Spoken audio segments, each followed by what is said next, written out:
Welcome to Growth Marketer Academy with Ryan and Andrea Eldridge. Hey everybody, I'm Ryan Eldridge. And I'm Andrea Eldridge. And welcome to Growth Marketer Academy. And today we are delving deep into effective targeting and prospecting. So this is the second episode in our series, How to Gain Leads Without Cold Calling or Door-to-Door Sales. And for those of you that were with us last episode, we talked about 5 steps to an effective digital marketing campaign. And just a quick recap of what those 5 steps are. The first is the one that we're diving deep into today, which is targeting and prospecting. It's kind of basis of any marketing, any effective marketing campaign, is figuring out who it is that you want to reach and ideally information about those people so you can effectively reach them. Yes. And then the next episode is going to be around email marketing and how to use email to generate leads. A lot of people think of email marketing as like spam or cold emails, but this is going to be, I have such a brilliant strategy that, if you do say so yourself. Well, I'm not only handsome, but I'm brilliant too. But the beauty part of this strategy is it'll blow your mind. It's just the best in the world, and it'll get you great open rates, and it's not at all spam and cold emails like we all ignore. All right. And then we will have an episode dedicated to paid and organic search, which is basically how to get your ad in front of the right person at the right time instead of just kind of blanket marketing to a bunch of the wrong leads and paying money for leads that aren't going to and organic search, like SEO, right? Mm-hmm. So you don't want to spend 2 years building out this awesome SEO campaign and then find out, oops, that didn't work. So we talk about how to get around that. Yep. And then the last one is, not the last one. Second to last one, social marketing. It's how to use social marketing platforms like Facebook and Instagram, Snapchat, Twitter, how to connect to your leads and eventually turn them into clients. Yeah. And then number 5 on our 5-step process is content marketing. So how to determine what content to create before you waste a bunch of time writing blogs and all manner of other content around things that your customer isn't interested in. So first, we do need to talk about the elephant in the room. You're wearing the exact same outfit as last episode, and that's really kind of weird. Which is super obvious for listeners, so thanks for pointing that out. Yeah, well, if you're watching, you'll notice that we're wearing the same episodes because we're taping these back-to-back today because we're just trying to get them all done to get them out as quickly as possible. And my brain works better when it stays on the same thing for a longer stream of time. So we were already talking about targeting and prospecting a few moments ago for us, however long ago for you, so we might as well just keep right on going. So that brings us around to targeting and prospecting, which we introduced last episode, that there are ultimately 3 core steps to targeting and prospecting. Mm-hmm. The first of which is audience analysis. That ultimately comes down to figuring out who you're talking to in your marketing plan in general. Starting with how to isolate your vertical. Yeah. And what's a vertical? Well, verticals like an industry. So that would be like, say, a medical industry or entertainment industry or local businesses like HVAC, things like that. It's determining specifically what kind of companies or kinds of businesses you want to go after, right? So like if you're a digital marketing agency, like we are, you've got a whole bunch of people you could sell your stuff to, but you can't sell to all of them the same, right? A local business isn't going to buy the same way as an enterprise business. And they don't have the same pain points and things that your target will or your marketing needs to address. Now, some industries have an inherent vertical that we mentioned last episode. So that would be, say, for example, if you're a dental billing software, which was the example we used last time, you've got a really defined vertical. But others have a much more wider base that they could potentially, their product could be relevant to. Mm-hmm. And so it's just a matter of identifying which of the available verticals for your company you want this exact marketing campaign to address. Yes. So ultimately, once you've determined what kind of companies you want to go after, what vertical or what industry you want to target, the next is to try to figure out what size of company you want to go after. See, because if you go after, let's say entertainment is the vertical you want to go after, are you going to go after large companies like Sony? Are you going to go after MGM? Or are you going to go after smaller companies like maybe the local movie theater?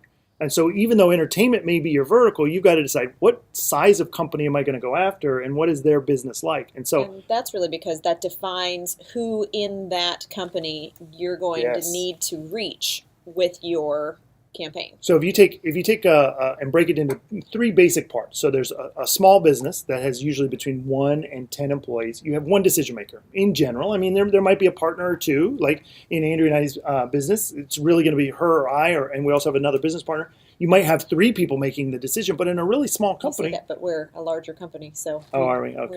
We're not But small anymore. In a small company, you might have one decision maker, or maybe that decision maker and his wife, or the wife and her husband, or whatever, right? So that would be your main target. But you're generally between 1 to 2 people that are going to be your decision makers in a small company. But in a larger company, say a medium-sized company where you have 50 to 200 employees, there's going to be several layers of management. And the end user, the one who's probably going to use your product or service, may not necessarily be the one who's purchasing it. And so you've got to consider the end user, the managers, the supervisors, the C-level suite, who's going to make, and so you got to target each one of those people differently. And then lastly, there's the enterprise level, which would be kind of like your 200 plus employees, where you may have multiple layers of management, but then you also may have multiple areas. Like you might have international, it's multi-state, and so there may be different offices that have different policies or plans or different laws they're abiding by. And so it can get really complicated when you get into the big enterprise type level market. Bigger target makes it a somewhat larger project in terms of reaching the right people, because inevitably as the organization gets bigger, you have more people that are involved in the decision-making process. You know, on the one hand, with a smaller company, a lot of business-to-business companies don't necessarily target small companies because there's not as large of a potential windfall, I guess, for landing that client. Mm-hmm. But on the other hand, you have fewer people that you have to reach, yes, and fewer people you have to convince that your product is amazing and wonderful. Yep. Whereas as you move up as the company gets larger, typically you have more barriers between yourself as the person wanting to get the information out there and the person on the company side that actually has the power to say, yes, we're going to actually buy that. So that's why it's inherently more difficult to target someone particularly in business to business. Whereas in business to consumer, while targeting is a little easier, your reach has to be so much more broad, right? So if you're selling, say, the Apple Magic Mouse, it's not really easy to hone in on one particular type of person, right? So you've got to there's maybe the business user, there's going to be an artist that's going to use it, there's going to be the little kid in his classroom that's going to use it. So there's all these different kinds of segments on the business to consumer side. And so it kind of makes you think, oh boy, business to consumer is so difficult. Business to business actually is a little bit easier because you already know in general who you're going to target, right? You can even find out their name. Just by using a little bit of research and figuring that out. And so we're going to actually be able to go deep into figuring out exactly who you're going to target and then broaden that out a little bit so that we can target other people that are like that person, right? And so in a business to consumer market, you might have an avatar that represents millions of people. But here we're going to develop avatars or personas that might represent maybe 25 or 30 people, right? And so your target's going to be much smaller, but it's going to be much, much more detailed and far more accurate. Does that make sense? Great. Okay, so what we generally do when we're talking about targeting customers and creating personas, one of the easiest ways to do it is to apply what's called the buyer's journey through the process of creating who you're targeting, right? So let me give you an example. Let's say you're selling a piece of software, a piece of accounting software to a company, and the end user is the one who's going to be using it, right? And your job with that person is first to define that there's some kind of problem. This is the awareness stage of the buyer's journey. Define some sort of problem for them they may not even be aware they have. And with that, you can say like, how long does it take you to do your billing documents? How long does it take you to do your invoices? How long does it take you to do your accounts receivable? And if you apply a certain solution to that, I can save you X number of hours in your workday, and then you could do something more efficient with your time rather than doing data entry with your bills.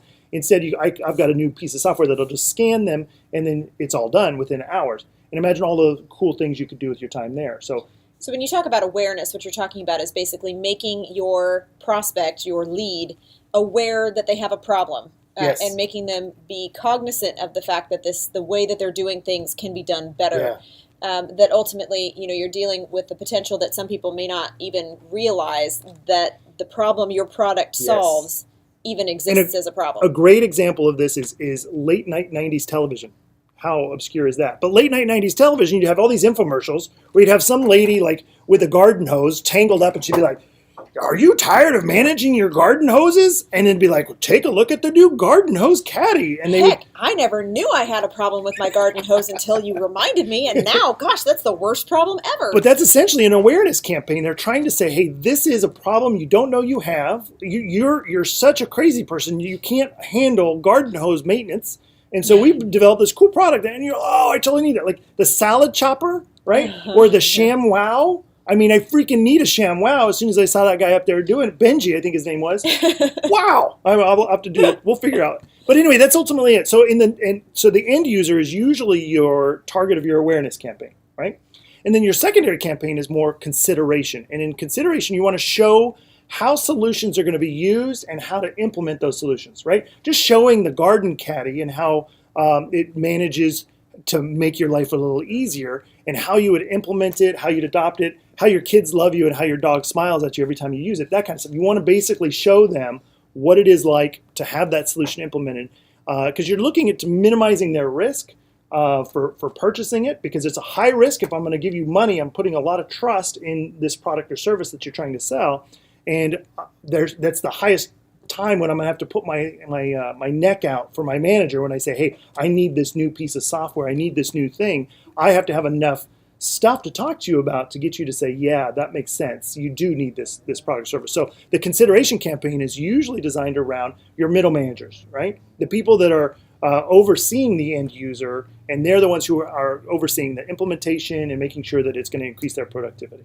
So what you're basically saying, if I'm following, is that middle managers have a different focus point than the end user. So the end user is more make them aware they have a problem, whereas the middle manager is or middle level person in this 3-step tier is more oriented towards how perhaps your solution is better than other solutions in the market. Yeah, and just, I mean, I'm going to use a lot of generalities, and that's really what marketing is all about, is using some generalities. And so this doesn't apply to absolutely everyone, and somebody's going to raise their hand and say, well, I'm a middle manager, and I don't care, whatever. But ultimately, if you think about it, the lower end person, the end users, are usually the up-and-comers in the company, right? They're usually the low-level people that are coming in, and they're trying to gain in rank or build their career or whatever else. And it turns out the middle managers kind of have the reputation of being more security and risk adverse. And more security focused. So that's really where your consideration campaign is going over, saying this is why the garden caddy, I don't know why I'm stuck on that, but this is why the garden caddy is the best gardening thing you'll ever know. Yeah, exactly. You remember Way the garden better than that garden snake thing. Yeah, that garden snake piece of crap that thing is. So if I'm following correctly, now we've covered awareness and consideration. Consideration being more where you're considering other alternatives and presenting to that middle manager potentially that yours is the best of the available options. And then you've got a third layer in this journey. So in the third layer, it's really about decision, right? You're trying to present why your particular product or service is the most logical choice for cost versus benefit, rather than cost versus competitor, right? So you want to talk about things like the ROI, how much return on investment. If they give you $10,000 for your piece of software, how much money are they going to make off of that software? Or how much more efficient are they going to get? Or how long is this going to be to implement? And what's the true cost going to be? What if nobody adopts this new piece of software that you've got, and the end user in the end says, oh, I'm not using that piece of junk. I like to do, Excel spreadsheets. So in the decision phase, because who doesn't like to do Excel spreadsheets? Oh, Excel. I love it. But ultimately in the decision phase, you're trying to sell your C-class level, right? You're the guy who's going to sign the check or the woman who's going to sign the check. You want to make your case to them that this is the only choice. Who's looking for benefits for the company as a whole instead of to them as an individual. Yeah. And they're going to be more focused on growth and long-term strategy. Maybe the middle manager and the end user are looking more short-term. Look, I just want to get a couple extra hours in my day, or I just want to make my staff work a little bit harder, a little bit faster in that 40 hours that they got. But the person at the top is thinking, well, in the next 15 years, what's this going to look like? And so you want to give them the full width and breadth of what you're talking about. Does that kind of make sense? So what's the next the next part after we've determined? Yeah, so we're still working on audience analysis as a whole. So we're still looking to create a picture of who you're targeting and get an idea of who specifically your ad needs to be written to talk to.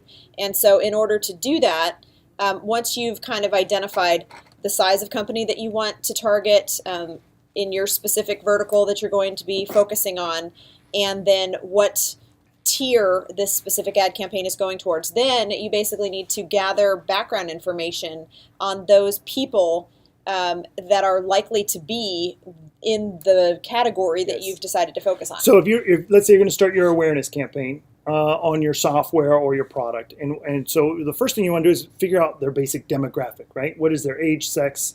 What are their personality traits? Are they young go-getters? Are they tired, retired, angry men? What makes these people tick? What is their role in the buying process? I mean, do they have a say? And if they do have a say, how much of an influence is it? And an interesting fact, I know it's coming up later in my notes, but I'm going to put it up here, is Google recently did a study, and it turns out 81% of buying decisions are made outside of the C-class level in most companies. So if you think about it, the person answering the phone in the customer service department has as much say, or often has much say, as the CFO. And so it's important to not just say, oh, I'm going to throw out these low-level minimum wage employees because they're not going to have any say in my buying process. But they are. 81% of the time, they are going to have some sort of say. So you want to keep that in mind. And so you want to figure out what their goals are, what are their motivations, what are their challenges. And once you've got kind of a nice feel for who that person is, it gives you some idea of how to target them, how to position your solution to make their life a little easier. So basically, I think for whatever your vertical is, it sounds like what you need to do is figure out who your first gatekeeper, as we've referred to it before, is going to be, because that's the person you need to gatekeeper or end user, right? Well, in many cases, they're the same person, but sometimes they aren't. And so you basically need to figure out who is it that you ultimately are going to have to start with to get your message to the end buyer, the end person in the end. That person who has the power to buy, maybe it's the same person in a smaller company, but in some cases in a larger company, they're going to have to be convinced by the people on the more entry-level place that will need to take that idea up to their next tier of management that has the ability to say, yes, this is a viable tool and something that's valuable for us to look in. And that group of people or person might have to then take that even on to someone else. So in identifying your vertical, the size of your company, and who in that company is who your first target is ultimately deciding how to frame your message. So if we dive deep into getting demographic information, you want to know what their education level is. You want to know where they live geographically. Midwesterner is going to be marketed to likely differently than someone on the East Coast or someone on the West Coast. Or if you're international, if you're looking for someone in Australia or London, again, you're going to probably market to them all differently. So you want to know where they live. What kinds of content do they consume? Are they someone who watches a lot of videos? Do they do podcasts? Do they do blogs? Are they reading the news? Or are they more traditional? Are they reading newspapers and television, listening to the radio, talk radio, things like that? All of those things need to be thought about. And then how do they communicate, right? Are they somebody who uses Twitter? Are they somebody who just texts and emails? Are they somebody who uses Facebook, Snapchat? You really got to figure out how are they communicating with the rest of the world, because that's where they're talking about their unique challenges and problems and looking for solutions is really how are they consuming content. Does that all make sense? Okay. So once you've determined their basic demographic information, you want to find out what their role is in the buying process, right? Do they have a say? And that's where it comes in that 81% of non-C-level employees often have some sort of say in the buying process. Or influence, for certain. And so what you want to know is, what is this person's daily responsibilities? What is it their job specifically has them do? Who are they reporting to, and who reports to them? Do they have maybe even lower level employees that are reporting back to them? Are they part of the sales team? That kind of stuff. So you want to know, really just get a real full rounding of that person's demographics. And to figure out their goals and motivations and challenges, are they looking for cutting costs? Are they looking to be more efficient? Are they looking to grow the company? Are they just looking for more profit? And you want to figure out each one of those for each one of those layers of management that may be involved in the buying process. And so for each one of these focus points, you could potentially have a different campaign. Yeah. So let's talk about how to get this info, right? Because getting it can be kind of hard. Because it's fun to say, hey, let's figure out where this person is. You're going to make a lot of assumptions and say, well, they probably use email. Oh, they're younger, so they're using Snapchat. But what if they aren't? What if they're using Instagram instead? So this is really the nuts and bolts of how to do your audience analysis. Yes. Now that you know what information you're trying to collect, here's how to get it. Yeah. So ultimately, what you want to do is collecting the info is going to take a little elbow grease. But if you just put in a few hours or a few days worth of work, this is going to pay off dividends in the long run. So the first thing you can do is start surveying your potential customers or prospects. And it's a lot easier to get someone on the phone or to answer an email when you're not asking them to buy something. All you want to do is ask them a few questions about their job and how they do it and what they like and their job roles and things like that. And people often will give you a few minutes to just break up the boredom of their day.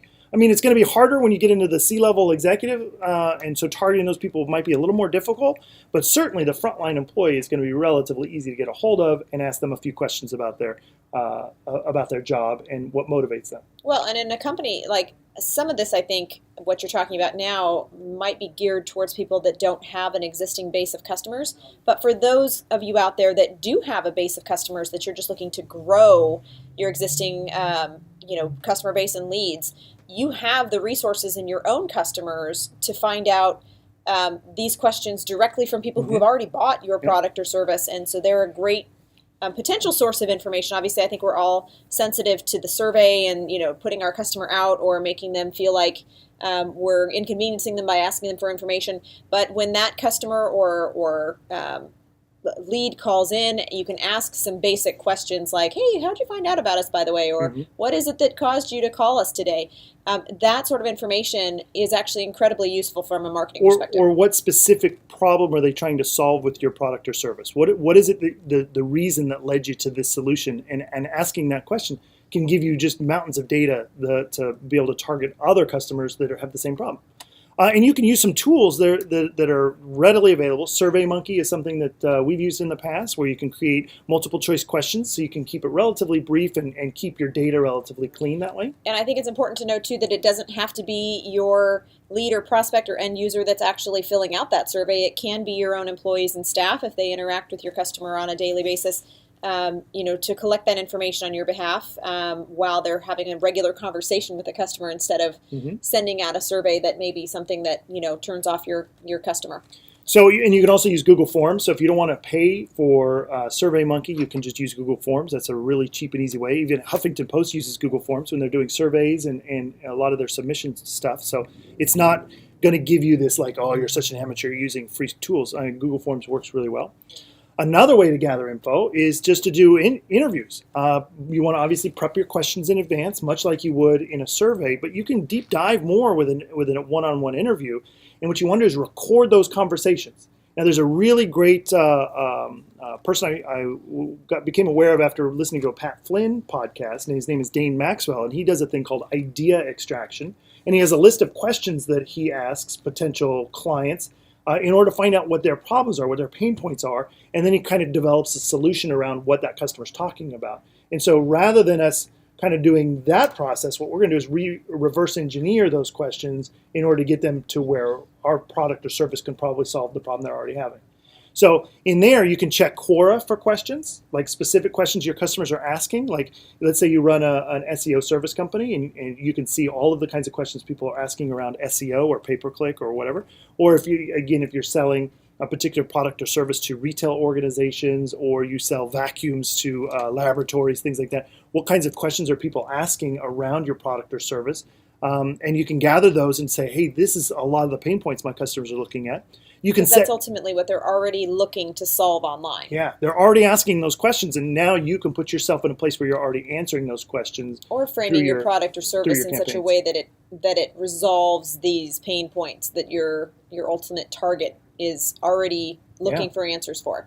And another way to do this kind of research is you can set Google alerts for names, like your competitors' names, product names, brand names, names of or keywords. So that way you can kind of target in, and every time you see, let's say let's say you're a Pepsi distributor and you're trying to figure out how you can get into more restaurants, so you make Coke one of your keywords, and you can find out, oh, geez, Coke just signed a deal with Disneyland on blah, blah, blah. Well, now you know you can go back and reverse engineer. What did that Coke deal look like? How did they get in? Who did they talk to? What problems was Coke solving? Was it they were giving more distribution, faster distribution, more product value? You can try to figure out exactly what Disneyland was trying to solve. And then when you go hit up Six Flags with your Pepsi, you can say, hey, check this out. These are the problems that we can solve. And they're like, oh, freaking A, that's exactly the problems we were trying to solve. Does that make sense? Mm-hmm. So some sample questions I have. Now, we put a bunch of these already in the show notes, but I want to go over a few of the sample questions because people might be like, well, if I get a customer or a prospect on the phone and I really just want to sell the bejesus out of them, instead I'm going to ask them these questions. These are just ways that you can deep dive into figuring out what motivates them and help you build your targeting, right? So something like, tell me about your industry. How would you define your industry in your own words, right? We may say that Disneyland is an entertainment destination, but they may consider themselves something entirely different, right? They might consider themselves not necessarily a destination, but maybe a travel experience. Well, travel experience is a lot different for targeting. Or an escape, Yes. or a fantasy for children, or, Mm-hmm. And so you want to find out, how do they describe their specific industry? And then ultimately that's giving you keywords in the long run, but I won't jump ahead. You got it. But you also want to find out what does their typical day look like. Have them describe their day to you. What do you do on a day-to-day basis? And also ask them, what is the most important thing you do at your job? And what is the least important thing? What's taking up most of your time? And if you had that time back from doing these more menial tasks, what would you do with it? What potential processes or new jobs could you get to? If there was if you had a magic wand and you could wave it to solve your biggest problem, then what else would you be able to do with your time, right? And now you can deep dive into that. Remember, there's a C-level argument. It's like, well, if 30% of your employees got back 27% more of their time, your efficiency levels are going to go up, your productivity, your profits are going to go up, and so forth. But you also want to ask them how much income would they save if this particular solution existed, if this magic wand solution existed, and then find out how much would they pay for that solution. And all of this gives you obviously gives you information that you can use later on in your targeted campaigns. So really just creating a more full picture of your customer, your potential lead, so that you can determine the best path to frame your product or service as a benefit and something that's potentially something they're looking for that they may not even realize they're looking for. So in the whole part of doing an audience analysis, you're really just trying to hone in on who your customer is and what they're saying. And so you can also talk to your sales team. Your sales team, every single day, they're handling objections. You want to find out what those objections are and write those out. So that way you can have already counter objections set up in your campaigns. Or else establish your campaigns in such a way that they are framed around those objections in advance. So, Like give you an example. If let's say you're a real estate agent and you've got you just got a new listing, yay! And now you need to sell that house, right? There's going to be several steps that you're going to now have to take in order to get that house on your inventory sheets, right? Mm-hmm. You're going to have to list it on the MLS. You're going to have to write some ads. You're going to have to get a photographer out there to take some pictures, schedule an open house, maybe do some sort of preliminary inspection report. You're going to have to do your market analysis. I don't know anything about real estate, but I'm already coming up with a dozen things you've got to do. Now, as a real estate agent, that's all taking you out of the field when you should be going out and finding new clients, new prospects, calling customers, things like that, or looking for new homes for your potential clients, right? Mm-hmm. So what if you could take all of that stuff and narrow it down to one small little thing? And let's say you are a real estate service company that is looking to get real estate agents. Once you figure out that process of what a pain in the butt it is just to list a house, and you can find a way to solve that, boy, you've just got a market you could make so much money on. Does that kind of make sense? Yeah. All right, so the next thing you want to do is also talk to the customer service department if you're already in a company that has a customer service department, because they're the ones that are dealing with the problems that customers are having after purchase. And this is going to get you into a lot of what the C-level customers are going to be thinking about. They're going to be thinking about, well, implementation, adoption, what's my return on investment? What problems am I going to have later on down the road? And if you've already got in your campaigns that you're already talking about, this is a potential problem that's coming up, and this is how we're going to solve it, they're just going to feel a lot easier and better about purchasing their products or services directly from you. So it's a lot of gathering information. Yes. And I'm sure there's other areas that you can get.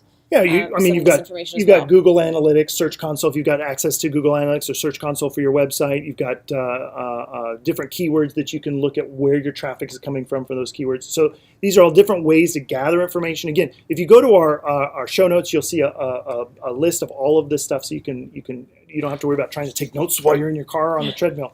But this will at least give you an idea of where we're going. And then later on, just look at our show notes, and you can see all the questions we just talked about, all the different data sources that I just mentioned. And now analytics is more oriented towards if you already have an existing website. Yeah. You're looking at what's bringing your existing customers to your website, because you know that's what's leading people already in your direction. And so you can create campaigns that focus on those same spots. And now let's say you are just starting out and it's a brand new industry you've never done before, and you've got, like, say, a 3D camera that maps the inside of a house. I don't know why I'm on real estate all of a sudden, but you've got this 3D camera that maps the inside of a house, and you want to sell this to people, and you're like, I'm so excited, but I don't have a website. I don't have any kind of market data. I don't know who my potential customers are going to be. I think it's real estate agents, but I'm not sure.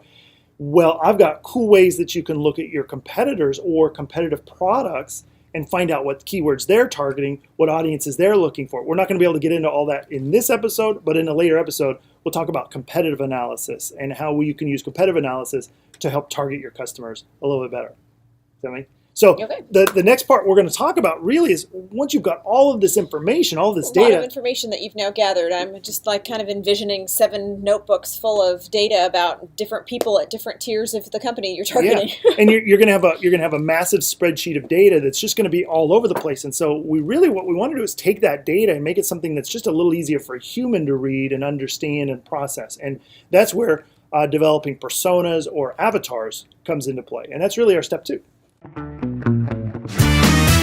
So now that you have all of this information, you obviously have to make it a little more usable, because that's a lot of stuff you've just gathered. Yeah, and if you've got all these spreadsheets everywhere, and you're just going, oh my gosh, I don't know, how am I going to, I don't even know how to do all this stuff. And how do you translate that into a picture of someone that I'm actually going to create a marketing campaign around? And that is where you get use out of a persona or avatar, which I can't ever say without thinking of that terrible movie, but keep going. It was the greatest movie of all time. At least in terms of making money. So, and now they're making 4 more. James Cameron's making 4 more, and they have a whole freaking Disneyland park of it over in Asia. Anyway, we won't even get into avatars. But so developing personas. First thing you want to do is head on over to squirreldigitalmarketing.com. Check out episode 1 show or episode 2 show notes, and there you'll be able to download our template, so you can kind of put all of this data into this template. And ultimately, what we're looking to do is, in this template, you want to have a persona name, right? Name the person, and it's not just name of a title, right? You don't want to put end user or C-class level, blah, blah, blah, or middle manager. So give them an actual name, like Bob the Builder, or Jane the CSR, or whatever. You want to give them all a name, so that way you can, when you are coming up with your marketing campaigns and your ideas, you can ask yourself a question.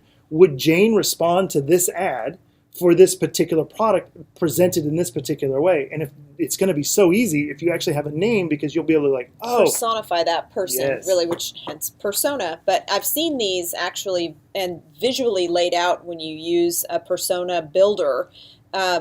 They can be just like a bio page. It's really interesting because you basically find yourself a visual picture of that person as well, which at first was like, well, that's weird. You're just going to troll the internet and look for a picture of someone. But if you can envision that person in your mind, it'll help out quite a bit for your ability to project onto your message how that specific person would respond to the way you're framing your message. So at Nerds on Call, when we developed our first personas, we built it around a family, because that's generally, a nerd generally has 5 or 6 other people in his family that ask him to fix things on holidays, on major holidays like Thanksgiving.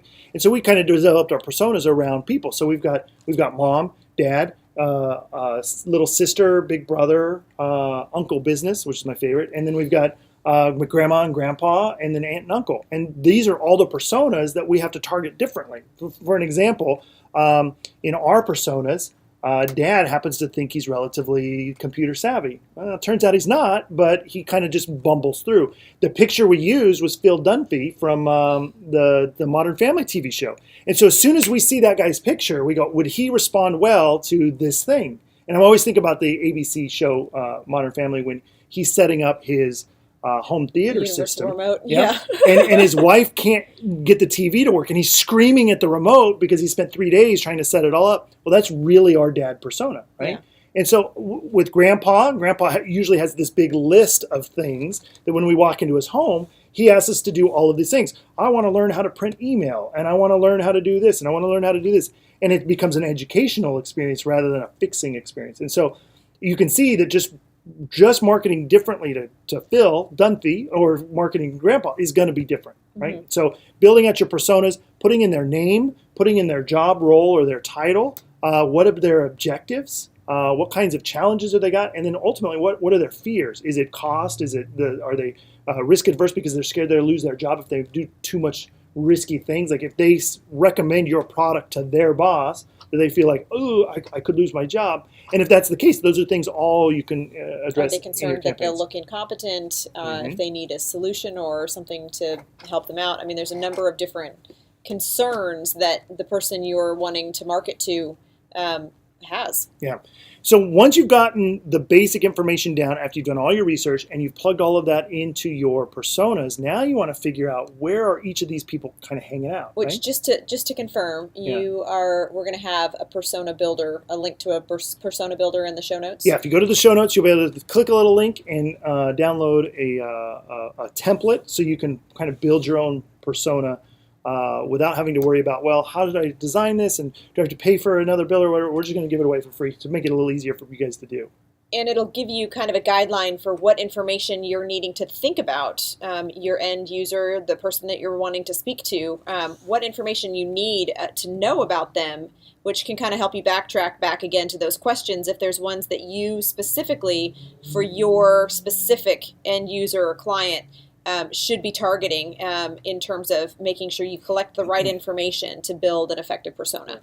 So once we've got some of those templates filled out, we've got some personas built out, we need to figure out where each one of those personas, those people that we're targeting, where they're hanging out. So let's say, for an example, your target is a purchasing manager for a clothing store, right? Okay. And you've got some sort of product or service that you want to sell them. Well, how are they going to discover the next big thing? Are they going to be looking at magazines? Are they looking at trade publications? Are they looking at blogs? Are they going to industry events?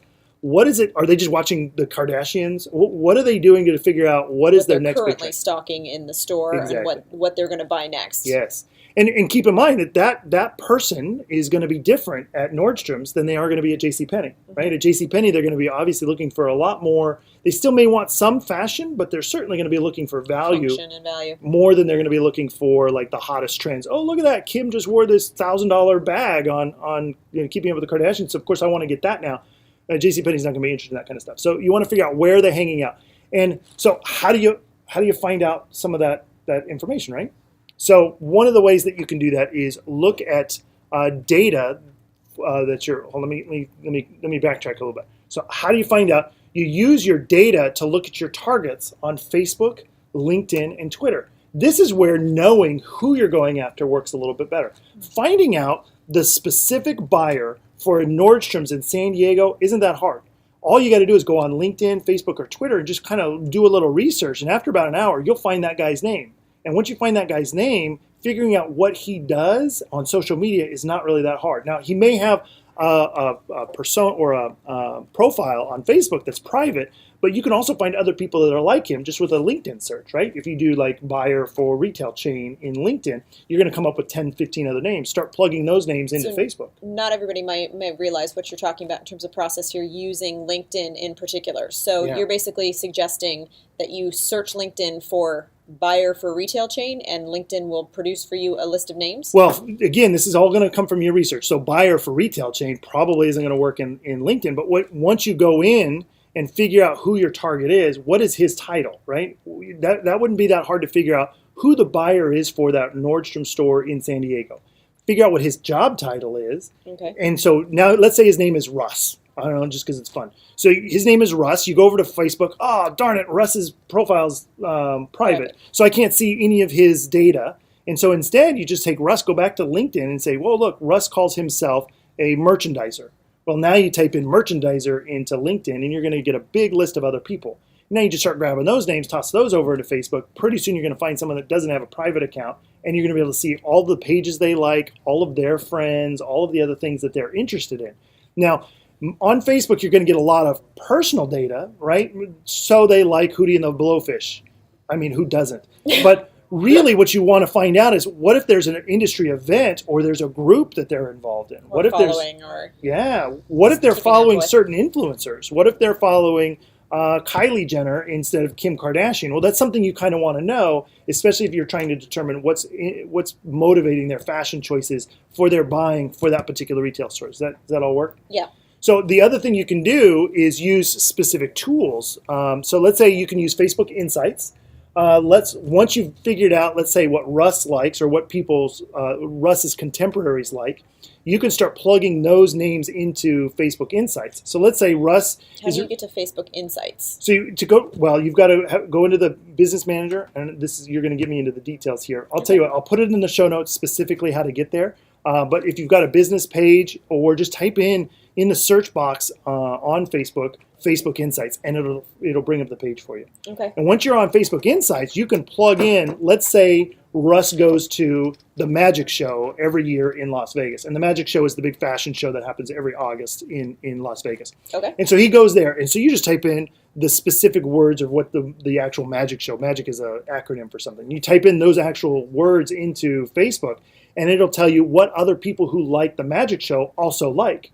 And now you're expanding your list of other pages, influencers, groups that particular persona is going after. And ultimately, you're looking for things that cross over amongst Yes. all of these people. So of the 500 merchandisers that you end up coming up with, is this something that Facebook Insights will show you automatically? Will they show you the things that are most common amongst the various people of this group? To some extent. I mean, if you go into the Ads Manager and the Power Editor, you can go into it even deeper. But with Facebook Insights, it'll at least allow you to make connections that you wouldn't normally make on your own.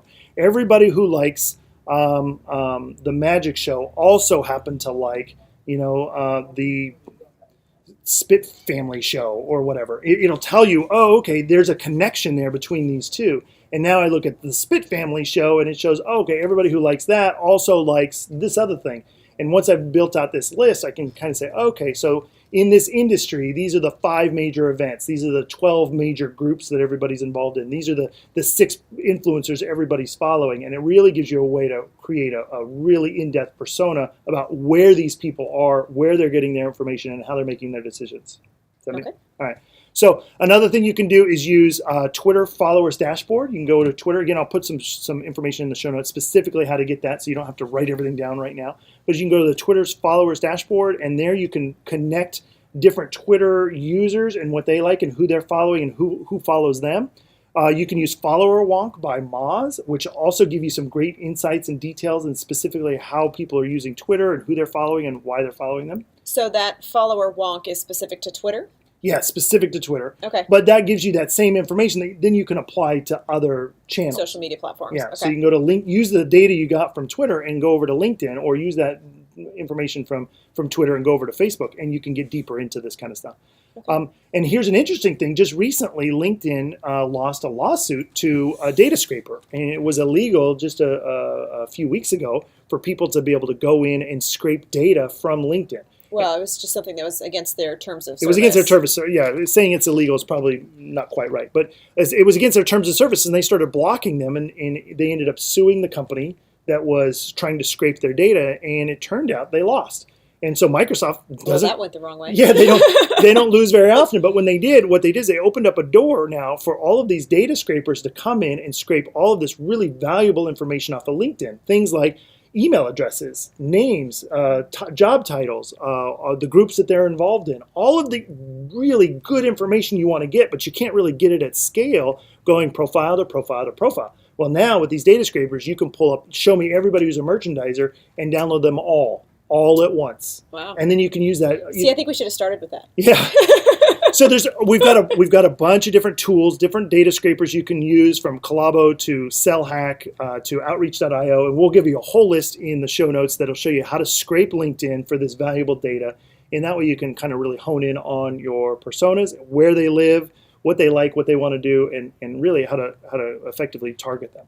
Now, for your just from delving into your brain set here, do you feel like LinkedIn is still really a strong resource for business-to-business marketing, or is not Twitter on its own, not by itself? All of these used in conjunction is really where you're going to get a full depth picture of your persona? Because if you just go to LinkedIn, some people are there, some people aren't. I mean, I had a LinkedIn account, I didn't touch it for like 6 years, and I opened it up one day and I go, oh, look at all these people. And then all of your friends got notified that you touched LinkedIn, and it was like, yay! So it's certainly a place where some people go. A lot of times it's just a place where we go when we're looking to change positions, or we're looking to do research. So you're looking to hire someone in that capacity. So it's what you're going to it for. Yeah. So consider it a source of data, not the source of data. And really, Facebook is what's going to give you really a lot of your deep information. Motivational, I think. But you've got to have some place to start. And LinkedIn just makes it a little easier to start. Because if you typed in, merchandiser. To narrow down your search field on the Facebook end. Yeah, because in Facebook, you can't just type in merchandiser and expect to get a good result. It's just not going to happen. So using LinkedIn to narrow down